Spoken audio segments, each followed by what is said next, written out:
Chantons gloire et puissance, force et louange à l'agneau immolé, à l'agneau immolé. Les ténèbres ont reculé devant l'œuvre de la croix, devant l'agneau immolé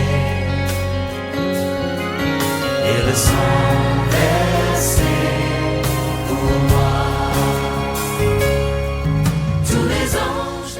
Amis auditeurs, nous vous savons déjà au rendez-vous et nous vous saluons dans le beau et précieux nom de notre Seigneur Jésus-Christ. Nous saluons tous nos frères dans la foi, tous les ministres de Dieu, les anciens, nouveaux, et nous saluons nos bien-aimés avec qui nous sommes sur cette antenne. Et nous reconnaissons que le Dieu des cieux, il manifeste sa grâce et accomplit son œuvre dans les dimensions que nous, les humains, c'est difficilement que parfois nous percevons ses œuvres et nous arrivons à percevoir ses voies. Mais le Dieu des cieux ne nous laisse pas ignorants de ses desseins. Amen. C'est la raison et le but pour lequel il envoie ses messagers. Et les messagers de Dieu sont là pour éclairer le peuple et préparer les voies vers l'accomplissement de son dessein. Peuple, amis auditeurs, nous sommes les messagers de la Nouvelle Alliance et nous croyons que le temps de l'Ancienne Alliance est révolu et que le jour de la Nouvelle Alliance est arrivé depuis la première venue du Seigneur. L'alliance qu'il a contractée au moyen de son sang. Et à partir de cette manifestation d'amour jamais connue par l'humanité en son temps, eh bien Dieu a inauguré le nouveau monde. Dieu est debout pour réformer toutes choses et amener les hommes à vivre la vie qui est propre à lui-même. Dieu a fait passer l'homme de l'être naturel, physique, visible, attaché aux choses de la terre, à l'homme spirituel, surnaturel et divin, capable de voir dans les dimensions spirituelles et de marcher comme Dieu a marché et comme Dieu marche. Notre vie n'est plus selon l'homme. Notre vie est selon Dieu, selon l'Esprit de Dieu. Amen. Et nous sommes prosternés. Nous répandons nos cœurs pour crier vers le peuple et annoncer les voies du Seigneur, que la marche avec le Seigneur, la marche dans cette dimension spirituelle n'a rien à voir à bâtir une dénomination, à bâtir les 4 murs et à remplir les gens là-dedans et les gens sont là, ils fréquentent l'église, ils viennent lundi, mardi ou mercredi, vendredi et puis dimanche. Nous inclinons nos cœurs pour annoncer que le réformateur de toutes choses, Yeshua HaMashiach, Jésus-Christ, que nous connaissons ou dont nous avons entendu parler, il est venu amener l'homme de l'état naturel à un état d'homme spirituel qui vit comme les fils de Dieu. Et les fils de Dieu qui sont nés de Dieu sont appelés à vivre non plus selon l'homme, non plus selon les raisonnements humains, non plus selon les pensées charnelles, mais selon l'esprit qui vient de Dieu et à conduire leur vie comme Dieu le fait et comme Dieu nous a donné de voir le Fils le faire. Donc, il est important. Nous voudrions vous montrer quelque chose. Dans Jean chapitre 5, à partir du verset 19, Jésus disait quelque chose là-bas. Et nous allons demander au pasteur David de nous le lire. Ok. Jean chapitre 5, à partir du verset 19. Oui. Jésus reprit donc la parole et leur dit, en vérité, je vous le dis, le Fils ne peut rien faire de lui-même. Il ne fait que ce qu'il voit faire au Père, et tout ce que le Père fait, le Fils aussi le fait pareillement. Verset 20, car le Père aime le Fils et lui montre tout ce qu'il fait, et il lui montrera des œuvres plus grandes que celles-ci, afin que vous soyez dans l'étonnement. Verset 21, car comme le Père ressuscite les morts et donne la vie, ainsi le Fils donne la vie à qui il veut. Le Père ne juge personne, mais il a remis tout jugement au Fils, afin que tous honorent le Fils comme il honore le Père. Celui qui n'honore pas le Fils n'honore pas le Père qui l'a envoyé. En vérité, je vous le dis, celui qui écoute ma parole et qui croit à celui qui m'a envoyé a la vie éternelle et ne vient point en jugement, mais il est passé de la mort à la vie. En vérité, je vous le dis, l'heure vient et elle est déjà venue où les morts entendront la voix du Fils de Dieu et ceux qui l'auront entendu vivront. Amen. Amen. Peuple, le message de Dieu pour toute l'humanité est très simple. Dieu a observé les voies des hommes. Dieu qui a créé le premier Adam, il a observé ses voies. Il a compris et montré aux hommes que dans l'état où ils sont, il leur est impossible de vivre une vie qui soit non seulement agréable à Dieu, mais qui puisse les rendre épanouis, afin que l'homme puisse être cet être dont Dieu, le Créateur, a destiné à être son image. Il faut donc réformer l'homme, et c'est ce que Dieu selon sa préscience, selon ce qu'il a prévu avant même la fondation du monde. Et c'est ce que Dieu a fait par Jésus-Christ. Dieu, par Jésus, veut maintenant donner aux hommes d'hériter, d'avoir la nature qui lui est propre, qui est conforme à son dessein. Le Seigneur parlait pendant qu'il était sur terre. Dans Jean 5, il parlait aux hommes et particulièrement aux Juifs, car le salut vient des Juifs.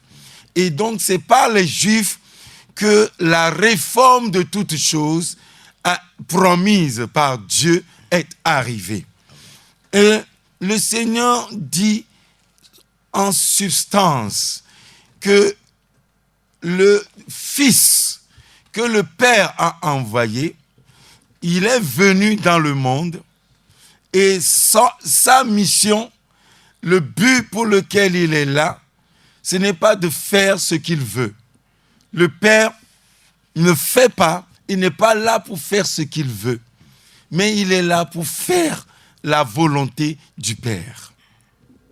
Et quand il voit ce que le Père fait, il le fait exactement.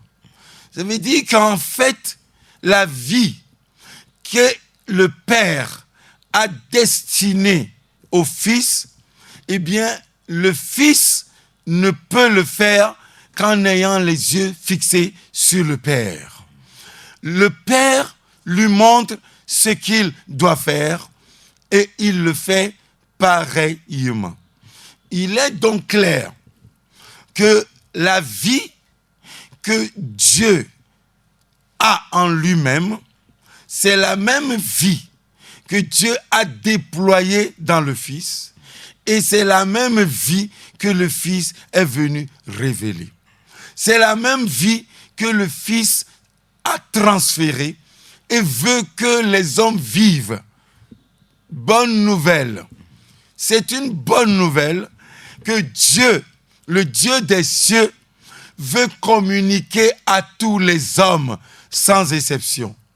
Et il a commencé par son Fils, et son Fils a vécu cette vie point par point, sans aucune erreur. Parce que la vie là, ce n'est pas un effort humain. C'est l'Esprit qui va induire cela en nous. Et l'Esprit est disposé à nous communiquer la vie d'en haut. Ce n'est pas une vie qui est une vie physique, naturelle, terrestre. C'est une vie surnaturelle. Peuple, nous sommes en train de vous transmettre les oracles de Dieu. Le Dieu des cieux, connaissant là où l'homme est tombé, a envoyé son Fils dans le monde pour nous relever, pour nous sauver. Et par son salut, il veut nous donner accès à une vie plus élevée, à une vie qui est selon l'Esprit. Et l'Esprit est disposé à nous communiquer cette vie. Ô peuple, entendons la voix du Très-Haut. Quand Jésus dit, en vérité, je vous dis, l'heure vient où ceux qui sont dans les sépulcres entendront sa voix et en sortiront. Là, ceux qui sont dans les ténèbres, toute l'humanité, quelle qu'elle soit, qu'elle entende la voix du Seigneur, et nous passerons de la mort à la vie. Amen.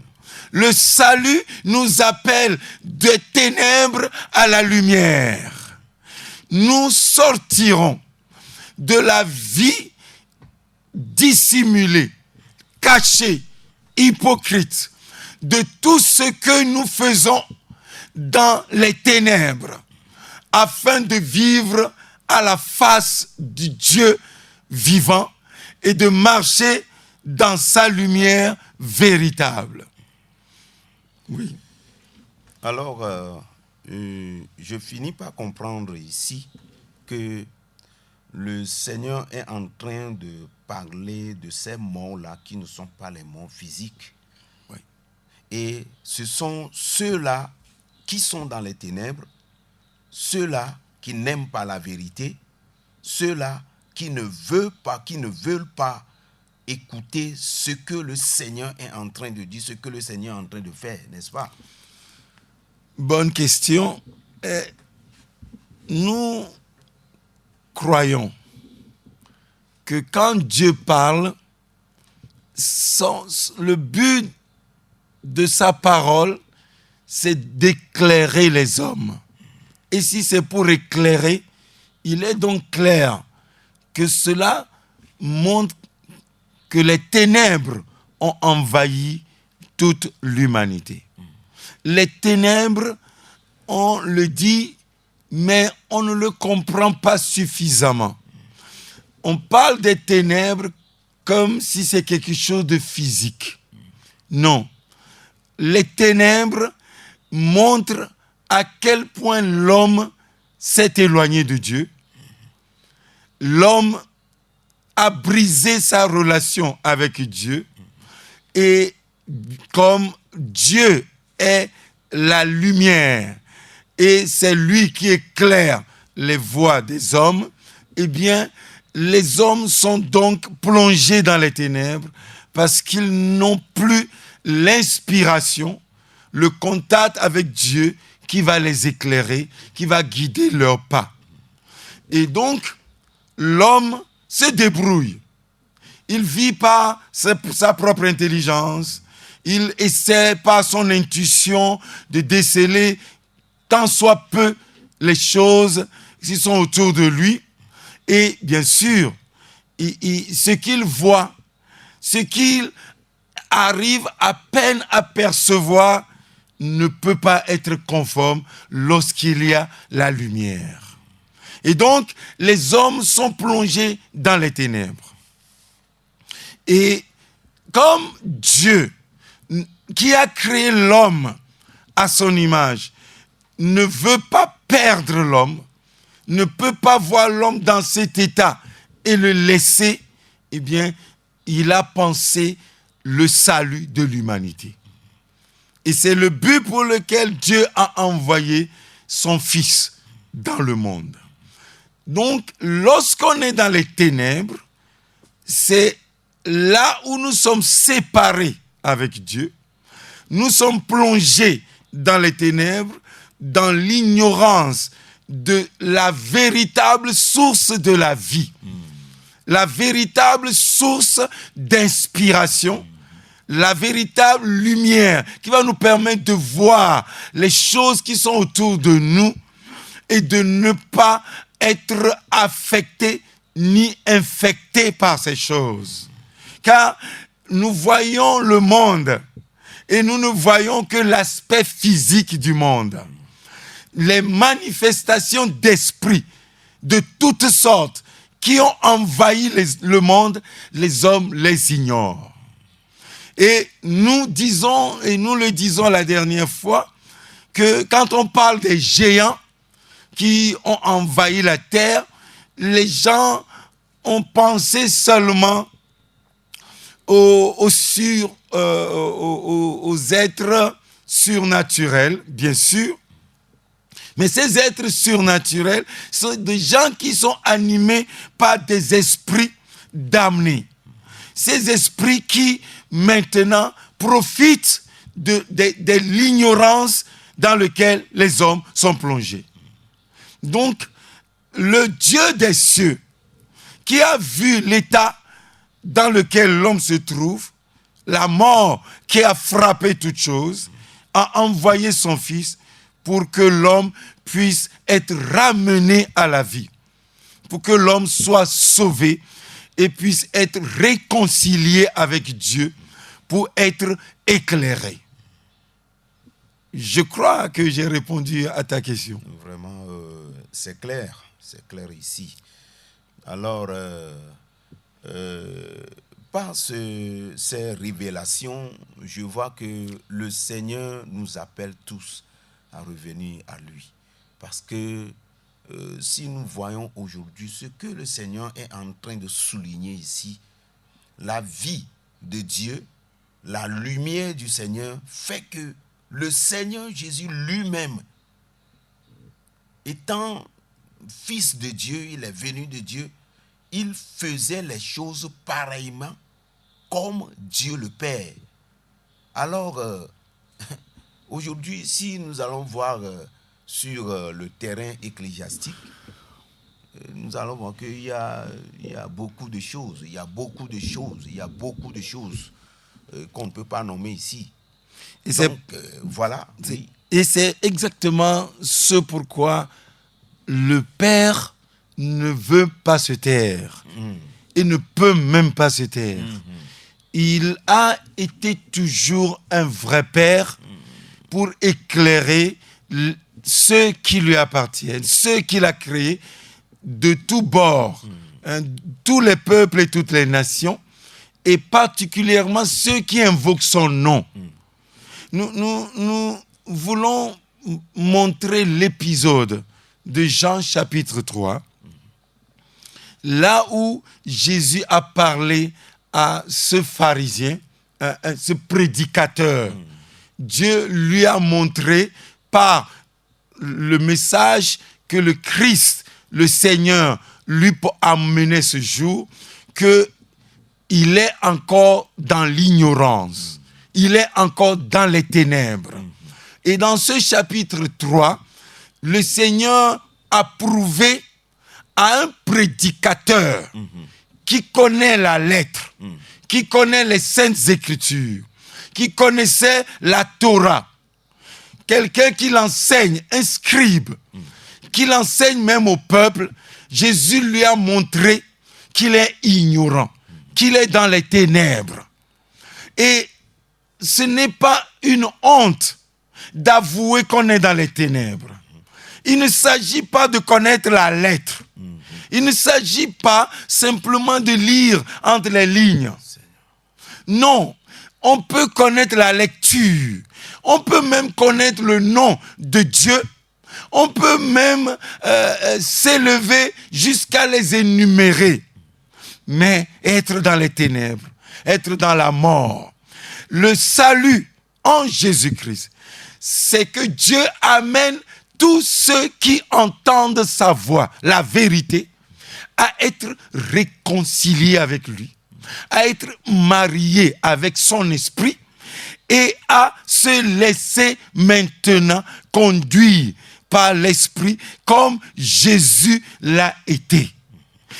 Ils sont appelés maintenant fils parce que Dieu a promis d'envoyer l'esprit de son Fils dans les cœurs de tous ceux qui croient en l'œuvre qu'il a accomplie à la croix. Dieu nous a rattachés donc à lui par Jésus-Christ. Ça veut dire que nous sommes portés par sa main puissante, invisible, et nous sommes élevés de l'état d'homme naturel, charnel, terrestre, et nous sommes maintenant appelés à hériter l'état de fils de Dieu. Fils de Dieu, Dieu étant esprit, Dieu nous amène à acquérir la nature d'être spirituel. Et donc tous ceux qui sont nés de l'esprit, et à l'heure où nous vous parlons, le Dieu des cieux, qui est sur son trône et qui contrôle souverainement toutes choses, il approuve la parole que vous entendez.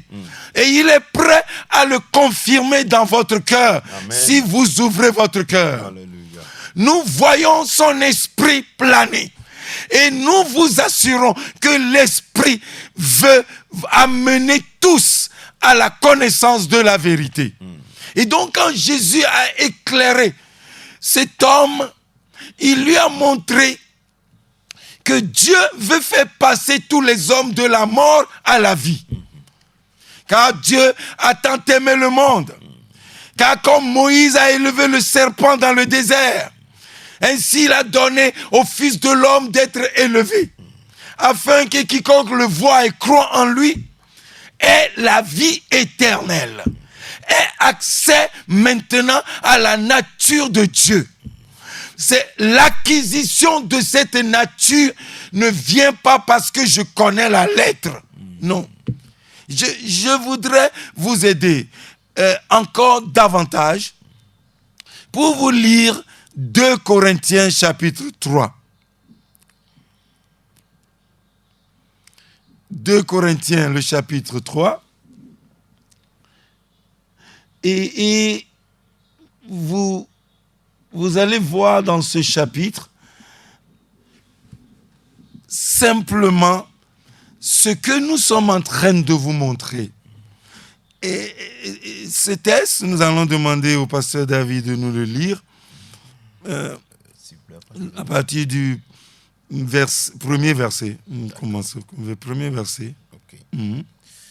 2 Corinthiens chapitre 3, à partir du premier verset, là est écrit: commençons-nous de nouveau à nous recommander nous-mêmes, ou avons-nous besoin, comme quelques-uns, de lettres de recommandation auprès de vous ou de votre part? Bien-aimés, permettez-nous de vous montrer quelque chose ici. L'apôtre écrit aux Corinthiens cette deuxième lettre, mais il met l'accent sur quelque chose. Vous savez, les lettres de recommandation, on les reçoit de partout. Parce que les hommes recommandent les hommes. Et les hommes font tout pour qu'on puisse savoir qu'ils sont aussi venus de quelque part. De tout un peuple, bien-aimé, les messagers sont toujours venus de Dieu. Que ce soit dans l'ancienne alliance ou même dans la nouvelle alliance. C'est Dieu qui recommande. Et quand Dieu recommande, il faut être de Dieu pour pouvoir percevoir. Il faut avoir l'oreille pour percevoir. Et Dieu lui-même veille à confirmer. Quand quelqu'un parle de sa part, Dieu fait tout pour confirmer le message. Nous croyons que l'apôtre dit ici aux Corinthiens, qui le connaissent déjà, qui l'ont vu travailler, qui savent que cet homme-là, il est de Dieu. Il ne cherche pas un intérêt charnel personnel. C'est pas quelqu'un qui est venu de son propre chef. Ils ont vu Paul rendre ministère. Est-ce qu'il a besoin de l'aide de recommandation auprès de quelqu'un? Avant que les Corinthiens puissent l'écouter? Non. Nous croyons que bien que notre voix soit petite ou insignifiante, nous n'avons pas besoin de l'aide de recommandation. Nous croyons que le Dieu des cieux lui-même rend témoignage de nous et rendra témoignage de la vérité. Amen. Car la vérité triomphera du mensonge. Alléluia. La manière dont Jésus a marché, c'est ça que nous vous montrons. Et si nous sommes de lui, nous marcherons comme il a marché. Amen. Nous n'allons pas faire ce que les hommes font. Nous n'allons pas chercher à nous conformer à l'ancienne alliance, à la lettre qui tue. Car vous allez le voir dans ce texte, le Saint-Esprit, par notre frère Paul, confirme ce que nous vous montrons. Car le Seigneur, le Très-Haut, veut maintenant redonner le royaume au saint Fils de Dieu, au Fils du royaume, et nous donner d'exercer l'autorité avant la seconde venue du Seigneur. car le temps presse. Les gens de la terre ont besoin d'entendre encore le message de Dieu. Ils ont besoin de voir la réforme que le Créateur a implantée. Maintenant, laissons le texte nous dire ce que l'Esprit veut que vous entendez. Verset 2. C'est vous qui êtes notre lettre, écrite dans nos cœurs, connue et lue de tous les hommes. Vous êtes manifestement une lettre de Christ écrite par notre ministère, non avec de l'encre, mais avec l'Esprit du Dieu vivant, non sur des tables de pierre, mais sur des tables de chair, sur les cœurs. Cette assurance-là, nous l'avons par Christ auprès de Dieu. Bien-aimé, Paul est en train de donner une signature par rapport à l'évangile, le ministère qu'il a communiqué aux Corinthiens et le ministère qu'il a rendu auprès de tous ceux qui ont maintenant acquis le droit de citer dans le royaume des cieux et qui sont maintenant l'Église du Christ. Et ils sont la lettre écrite. C'est une lettre. Vous voyez, quand l'on décrit les gens qui ont cru à l'évangile comme maintenant une lettre, vous comprenez que lorsqu'on écrit une lettre, on l'adresse à des gens. Cela montre que tous ceux qui ont accepté la vérité de cette bonne nouvelle, de cette alliance nouvelle, et qui sont entrés dans le royaume, qui ont droit de citer dans le royaume de Dieu, eh bien, sont des envoyés de Dieu sur terre, amen, parmi les peuples et parmi les nations. Amen.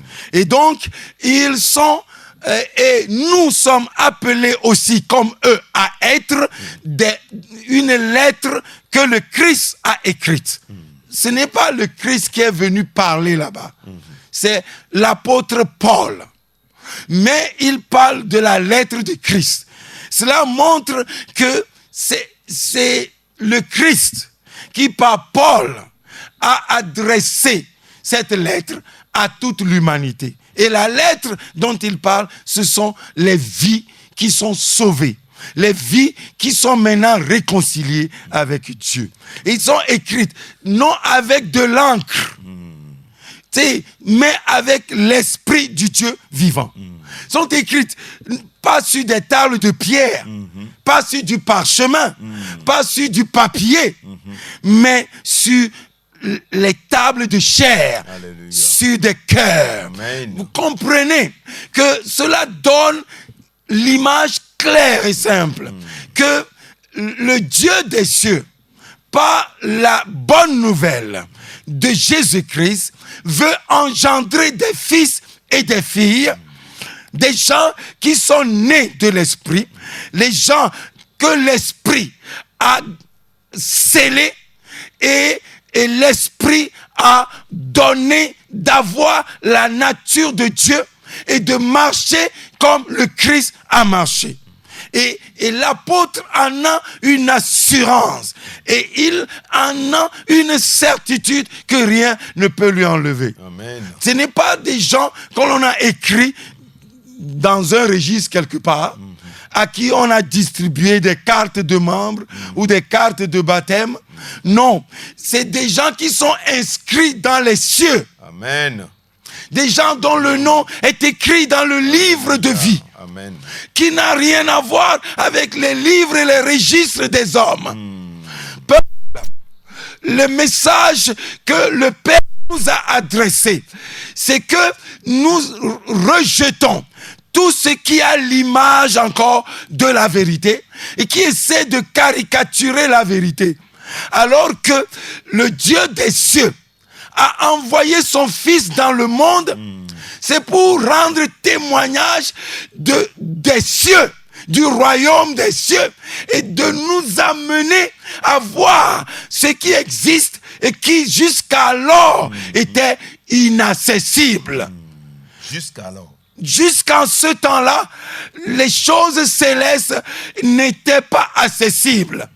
Mais par Jésus-Christ et par la seule vertu de son sang, nous sommes appelés à acquérir la vie éternelle, la nature de Dieu, d'être spirituel, qui maintenant, auprès de Dieu, auprès du Père, peut maintenant marcher et faire pareillement ce que le Père fait. Amen. Voilà. Nous allons continuer la lecture. Partie verset 5. Verset 5 nous dit, ce n'est pas à dire que nous soyons par nous-mêmes capables de concevoir quelque chose comme venant de nous-mêmes. Non. Notre capacité, au contraire, vient de Dieu. Il nous a aussi rendus capables d'être ministres d'une nouvelle alliance. Nouvelle alliance. Non de la lettre, mais de l'esprit. Car la lettre tue, mais l'esprit vivifie. Peuple, Alléluia. notre frère est véritablement inspiré. Et il met à nu la vérité. Dieu lui a donné d'avoir cette capacité. C'est pour cela qu'il n'a pas besoin de recommandation. Non, il n'a pas besoin de lettres de recommandation. Il n'est pas mandaté par quelques groupes de pasteurs où il a des gens derrière lui. Même s'il n'a personne derrière lui, il sait qu'il a reçu le mandat du Très-Haut. Amen. D'ailleurs, les messagers, les vrais messagers de Dieu ont été toujours rejetés. Ils n'ont souvent pas été écoutés. Nous avons été, nous qui sommes moindres que tous, été mandatés comme messager de la nouvelle alliance. Et il le dit si bien ici, ministre de la nouvelle alliance. Ce n'est pas ministre de la lettre. La lettre, c'est qui relève du ministère de l'ancienne alliance. C'est les lettres écrites sur des tables de pierre, écrites avec l'encre, sur du papier, sur du parchemin. Mais le ministère dont il est question, c'est le ministère qui est écrit avec l'esprit. Parce que la lettre tue. Peuple, les écritures, elles nous sont données. Mais les lettres tuent. Seul l'esprit donne la vie. Et quand nous vous parlons de l'esprit, nous mettons l'accent sur les grandes manifestations d'esprit qui sont encore en marche sur la terre et au milieu des grands rassemblements, qu'ils soient politiques, économiques, sociaux, et qui sont même entrés dans des congrégations qui sont hautement ecclésiastiques et qui s'appellent chrétiens. Et on voit s'asseoir au milieu de ces assemblées des esprits damnés qui mobilisent et qui entraînent les hommes dans la mort et dans la perdition. L'Esprit de Dieu nous parle de Dieu et nous montre ce que Dieu est et nous montre comment suivre les voies de Dieu. Car c'est ce que le Seigneur nous a laissé comme héritage. Et donc, il est clair que nous avons accès à quelque chose dont nous implorons vos cœurs à s'humilier pour laisser l'Esprit vous communiquer. C'est pour cela, chaque fois que nous vous parlons, nous croyons, parce que nous ne venons pas sans prier pour vous. Nous croyons que au-delà de notre voix, l'Esprit confirmera ce que vous entendez. Amen. Et c'est le ministère de l'Esprit Alléluia. sur lequel nous appuyons ce que nous vous disons. Seigneur. Car l'Esprit seul convainc et va vous convaincre. Amen. Parce que Dieu a déjà remis le jugement au Fils. Alléluia. Celui qui a le Fils n'est point jugé. Comme nous vous l'avons montré dans le chapitre 5 de Jean. Il est lui qui fait passer les gens de la mort à la vie, des ténèbres à la lumière. Donc, il nous amène à sortir de la fausseté pour avoir accès à la connaissance de la vérité. Amen. Nous allons continuer la lecture. Verset 7. Or, si le ministère de la mort gravé avec des lettres sur des pierres a été glorieux, au point que les fils d'Israël ne pouvaient fixer les regards sur le visage de Moïse à cause de la gloire de son visage, bien que cette gloire fût passagère, combien le ministère de l'Esprit ne sera-t-il pas plus glorieux? Oui, peuple. Lorsqu'on parle de la gloire ici, il faut le comprendre en termes simples. C'est tellement glorieux ce que la nouvelle alliance nous a apporté. Parce qu'il nous a pris et il nous introduit même dans la présence de Dieu. Il nous a pris et comme des êtres perdus, pécheurs, eh bien, il veut faire de nous des fils de Dieu. Des gens qui, maintenant, peuvent entrer dans la présence même de Dieu et communier et communiquer avec Dieu. Et donc, c'est ça le ministère que la nouvelle alliance, qui est le ministère de l'Esprit, qui est le ministère qui communique la pensée de Dieu.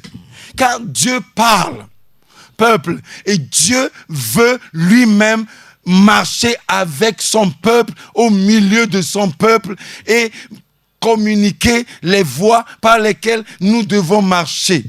Nous avons eu accès à cette grâce et nous avons commencé à marcher et nous continuons malgré que les situations se sont opposées. Parce que la vérité, elle est toujours contestée. Mais elle triomphera toujours. Amen. Et nous vous montrons que cela n'a rien avec le ministère de la lettre, qui est un ministère de la mort. C'est avec des lettres que l'on a gravées sur des pierres, ou que sur du papier ou du parchemin. Et c'est ça ce que Moïse avait donné. Ça montre que ça parle de la loi, ça parle de tout ce qui a trait à la première alliance. Et donc, ce que Dieu nous a donné en Jésus-Christ n'a rien par rapport aux lettres écrites. Ici, bien sûr, vous allez me demander, mais tu es en train de nous lire. Oui, je vous lis parce que je veux vous donner une référence, que ce que nous vous disons est bel et bien écrite. Mais nous ne vous le lisons pas pour dire que comme nous avons lu, eh bien c'est fini. Non, nous vous invitons à voir que ce qu'il a écrit ici, c'est du vécu. C'est quelque chose qu'ils ont manifesté. C'est pour cela, ce n'est pas l'apôtre écrit ceci, non qu'il s'appuie sur ce qu'il écrit, mais il l'a déjà dit plus haut. Il dit que les Corinthiens eux-mêmes sont la lettre de Christ. Une lettre manifestée. Amen. Une lettre ouverte. Alléluia. Une lettre que quelqu'un peut lire. Ça veut dire que c'est leur vie. La vie qu'ils mènent. Ce n'est plus une lettre qu'il faut aller lire simplement. Et si vous acceptez le message de cette nouvelle alliance et que vous élevez votre cœur vers le crucifié, vous aussi vous allez devenir une lettre du Christ. Amen. Vous aussi, l'Esprit va vous graver sur le cœur de Dieu. Vous serez gravé sur le cœur de Dieu.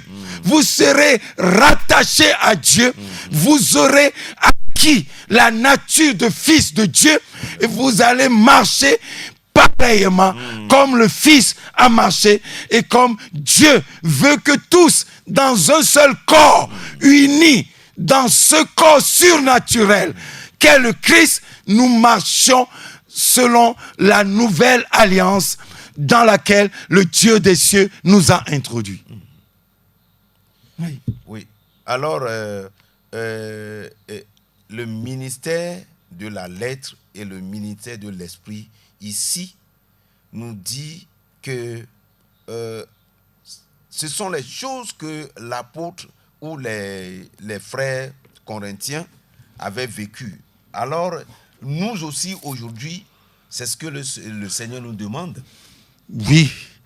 Et c'est dans ce ministère dans lequel nous sommes appelés à vivre et à marcher. Non dans des dénominations, non dans des enclos où nous sommes enfermés. Ce qui est né de l'esprit est esprit. Ce qui est né de l'homme, né de la chair, est chair et est naturel. Ce que nous vous communiquons et ce que le Seigneur a communiqué à ses disciples, à ses apôtres, c'est l'esprit. Et ils ont marché selon l'esprit. Et ils ont écouté la voix de l'esprit. Et car l'esprit est appelé à être le conducteur. Parce, bien-aimés, nous sommes sûrs de la voix qui nous est parvenue. Alléluia. Car nous vous montrons les grandes manifestations des esprits, les principautés, les pouvoirs qui sont maintenant sur l'échiquier mondial encore et font tout pour aveugler le peuple. Dieu a mis à nu toutes ces manifestations d'esprit qui ont même réussi à faire la guerre aux saints et à les vaincre un temps, des temps et la moitié d'un temps. Maintenant, le Dieu des cieux, l'ancien des jours, s'est levé et il veut redonner le royaume. Il veut redonner ce ministère de l'esprit, de vie. Ce n'est plus dans la mort. Ce n'est plus dans les ténèbres. Nous ne sommes plus séparés avec Dieu. Nous sommes rattachés à Dieu. Oh oui, toi qui m'écoutes, Dieu veut te rattacher à lui. Dieu veut que tu vives dans son sein. Dieu veut que tu vives et déploies la vie que lui-même te communique. Amen. Et il veut te le communiquer. Amen. Il veut te communiquer cette vie par le Fils qui est en train de te parler au travers de nous. Amen. Car il est vivant. Et l'esprit travaille encore. Alléluia. Le ministère de la mort a été glorieux au point que Moïse devait mettre un voile sur son visage. Pour que les enfants d'Israël ne puissent pas le craindre. Mais si la gloire là, qui pourtant va passer, oui, entre-temps, cela est passé aussi. Oui. Mais le ministère de l'esprit, qui dure, qui est éternel, ne sera-t-il pas plus glorieux? Mais oui, mais de quelle gloire? Une gloire qui n'est pas charnelle, une gloire qui n'est pas physique. Ce n'est pas une gloire qui donne à quelqu'un. Aujourd'hui, on pense que quand tu es dans le ministère, tu as construit quelque chose de grand, de Maüs. Tu as de l'argent, tu as des maisons, tu as des biens, et tu as un jet privé. On pense que tu as réussi ton ministère. Non, il ne s'agit pas de cela. La gloire dont il est question n'est pas terrestre. Sinon, Jésus aurait acquis ces choses. Sinon, les apôtres auraient acquis ces choses. Alléluia. Sinon, on l'aurait vu dans la vie de l'apôtre Paul. Peuple, Alléluia. nous avons la vérité devant nous. Amen. Quitte à l'accepter ou à la rejeter. Peuple, nous prendrons le temps de montrer que le temps de la manifestation des fils est arrivé. Amen. L'ancien des jours Alléluia. veut redonner le royaume Oh, au saint fils du Très-Haut. Amen. Et toi et moi, nous posséderons le royaume. Amen. Nous posséderons l'autorité. Amen. Nous exercerons cette autorité. Amen. Bien-aimé, c'est Dieu qui parle à ton cœur. Alléluia. C'est Dieu qui veut te rendre héritier, fils et héritier Amen. de sa promesse. Amen. Nous ne sommes pas les enfants de l'esclave. Nous sommes les enfants de la femme libre. Alléluia. Les enfants qui ont acquis droit de cité Seigneur. dans les cieux. Amen. Nous avons maintenant un héritage. L'héritage que le Fils Jésus a, il veut le partager avec nous. Amen. Bien-aimés, Alléluia. nous reviendrons sur la suite de ces thèses la prochaine fois. Notre temps est en train de partir. Mais bien-aimés, nous ne vous parlons pas de quelque chose qui est une fable. Ce n'est pas un conte que nous racontons. Non, ce n'est pas une philosophie. Non, nous sommes en train de vous transmettre la puissance d'une vie impérissable. Alléluia. Car Dieu veut déposer, déployer dans votre esprit, dans votre cœur, ce qui va durer toujours. Amen. Peuple, Amen. cela étonne, Alléluia. mais cela ne doit pas t'étonner. Nous vous avons donné l'image de ceux à qui Jésus s'est révélé quand il était sur terre. Alléluia. Il a parlé, après avoir parlé à Nicodème, il a parlé à une femme samaritaine dont nous connaissons la vie. N'importe quoi. Oui, c'est à celui-là que Jésus a communiqué l'esprit. C'est à celle-là qui n'était plus bonne à rien que Alléluia. Jésus s'est révélé afin de Seigneur. lui transmettre quelque chose qui va durer éternellement. Amen. Oui, Jésus a continué à se révéler à des gens dont la vie était décriée. Mais, bien-aimé, Dieu ne regarde pas l'apparence. Alléluia. Il a plu à Dieu, Seigneur. qui est le médecin, le guérisseur, de guérir les cœurs des gens qui sont considérés comme pécheurs perdus et de les ramener à la connaissance de la vérité. Il peut le faire pour toi aussi. Alléluia. Bien-aimé, il veut le faire pour toi. Amen. Peuple, quand Dieu parle, quand le Très-Haut s'adresse à nous, ce n'est pas pour nous condamner, ce n'est pas pour nous juger, car Dieu n'a pas envoyé son Fils dans le monde afin que le monde soit jugé, mais c'est afin que le monde soit sauvé par lui. Amen. Oui, le salut vient au peuple et aux nations. Alléluia. Oui, Dieu parle aux Juifs, à nos frères juifs, que ce n'est plus une guerre dans la chair. Non, ce n'est plus défendre les territoires physiques. Un héritage éternel, spirituel, nous est imparti.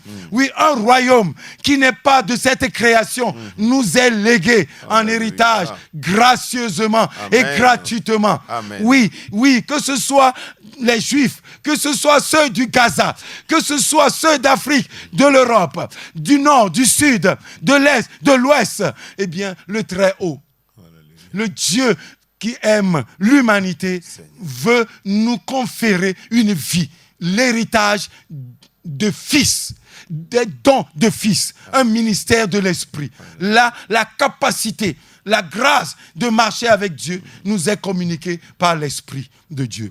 Vous êtes bénis.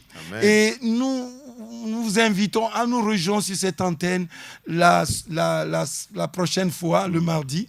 Et vous pouvez nous joindre hors antenne sur 96 84 03 03. Vous êtes bénis. Amen. Amen. Amen.